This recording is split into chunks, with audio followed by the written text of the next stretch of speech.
Hey guys, welcome back to the Shack, and today, you guessed it by the title, we're going to go over how not to get rich with your laser engraver or your woodworking or CNC or whatever.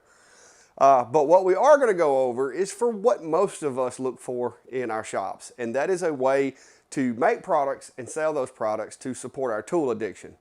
Because tools are expensive, guys. Lasers, CNCs, saws, everything is expensive. Screws, you have to have money to buy screws. So if you're like me and you're not looking at becoming a multimillionaire by doing your woodworking business, then you're going to need to figure out how to go about at least supporting your tool addiction. And that's what I'm going to go on today. I just wanted to share with you one project that I came up with. I started doing it a couple of years ago before YouTube was even a thing. And to date, it is one of my best selling products that keeps my shop open, pays for the light bill, pays for the materials, and keeps me going. So if that's something you're into and you're like me and you're just wanting a little bit of side hustle money to pay for those fishing trips and hunting trips, or maybe subsidize a little income through retirement, then stick around and we're going to go over how not to get rich doing woodworking.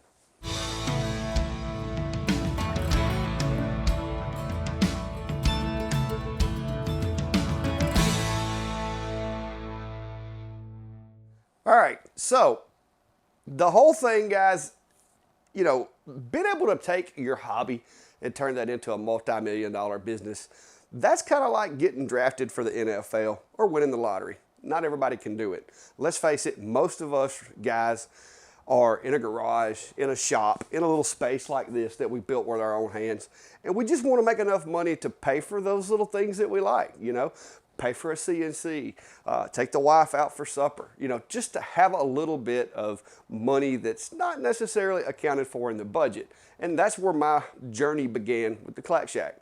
Originally, back during COVID, some work dried up that I was doing. I didn't really have a whole lot going on, so I was at home more. And while I was at home more, I decided I need something to do. I enjoyed woodworking as a kid. I want to get back into that. And so that's when I took what used to be my pole barn, where I used to park my tractor right here. It was a dirt floor. I parked my tractor right here. So I started doing a little bit of woodworking. Well, tools got expensive.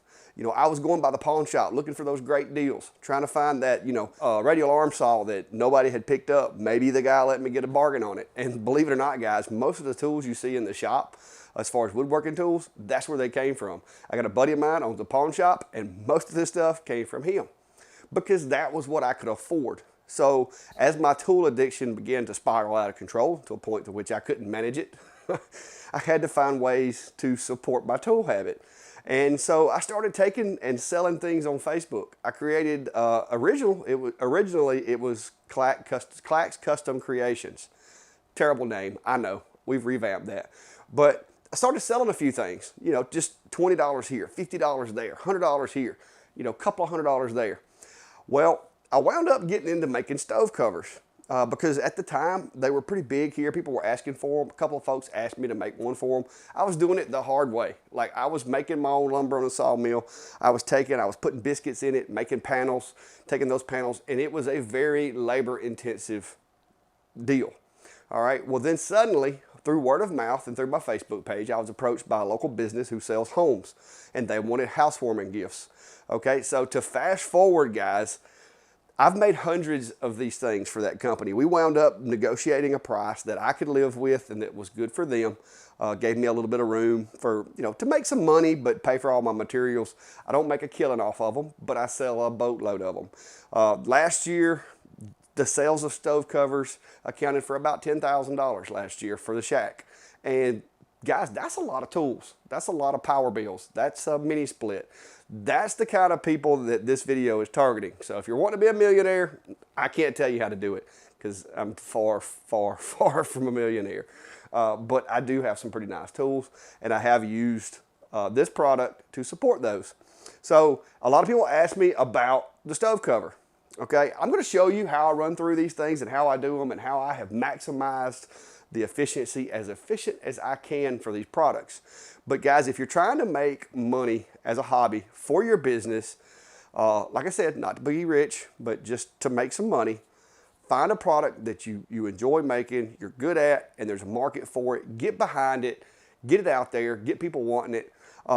Realtors, real estate agents, home builders, all those folks like doing housewarming gifts. And if you've never heard of a stove cover in your area, that may mean that there's a bunch of people out there that just don't know they need it. I have had several viewers of the channel that have made them and put them on Marketplace in their area, and they're selling like hotcakes.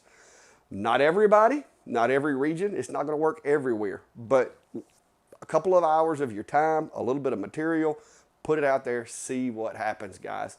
That is what a lot of people get hung up on. What's selling, what's selling, what's selling. The question you need to ask yourself is, what's not selling? What does nobody provide in my area, or what does nobody have in my area that I might could come up with and be ahead of the curve and get it out on the market? There's a lot of things that I have made in the shop that nobody around me sold. So I sold a bunch of them. And so that's kind of where we're at today. I did want to take the opportunity to kind of show you guys the steps and how efficient this process has become for me, because I've came from making these things from scratch, taking, you know, the lumber. Originally, I was cutting my own lumber on the sawmill, and demand got out of hand, okay? So I have had to come up with the most cost-effective, quickest way of making these things and maintaining a profit that I can. I use 6-foot hobby panels that are 6 foot long and 2 foot wide. I rip them down, and it's a quick process, and I can literally turn out 3 or 4 of these things in an hour if I stay at it. I tend to squirrel a lot and do other things, but if I stay at it, I can turn out 3 or 4 of these things in an hour and turn around and sell them for $100 to my customer, or typically for retail, anywhere from 120 to 150 bucks easy for one of these, especially with a custom engraving. So I'm gonna go show you the steps and show you the things that I've done to make it more efficient. And if you wanna try putting one of those things out and seeing how it works in your area, then I'm also gonna include my little jig file for you to use. It's pretty handy for lining up screws. You'll see that in the video. But I'm just gonna drop that thing. I'm not gonna sell it to you guys. I'm gonna let you have it down below. I'll put it on Google Drive, and you can have that file to make your very own Clack stove cover jig if you choose to make them. But who knows? It may be a hot thing in your area.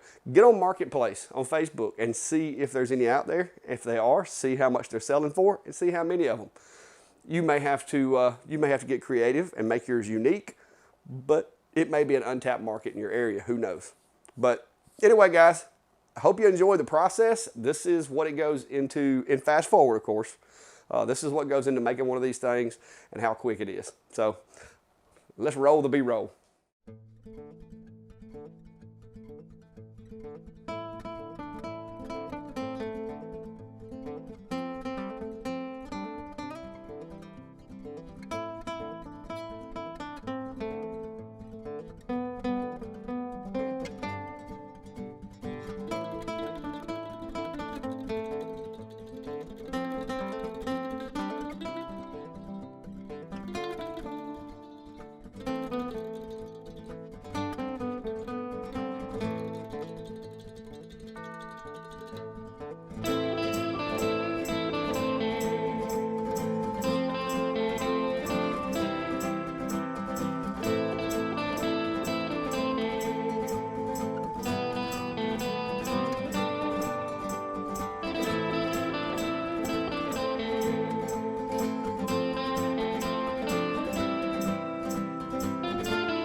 All right, guys, so I hope it was helpful. I hope this maybe enlightens you. And even if it's not a stove cover, find a product in your area. Find something that you like making. Find something that you have the tools to make. Use that to finance more tools, which will open you up to new products. And over a period of time, next thing you know, you can make pretty much anything with the tools that you have. And like I said, there's way too many, get rich quick schemes or videos or tutorials or whatever out there. And I can't speak on that because that's not me. So I just thought I'd share something that I do know. I do know how to take my tools and use those tools to make money to buy more tools and expand the shop. And that's what I have done in the past 3 years since first starting Clack's Custom Creations, which evolved into the Clack Shack later on once the YouTube channel came into play. But guys, get out there and have fun, make some stuff, and go feed that tool addiction. Get you a little money. So until next time, be safe and have a good day.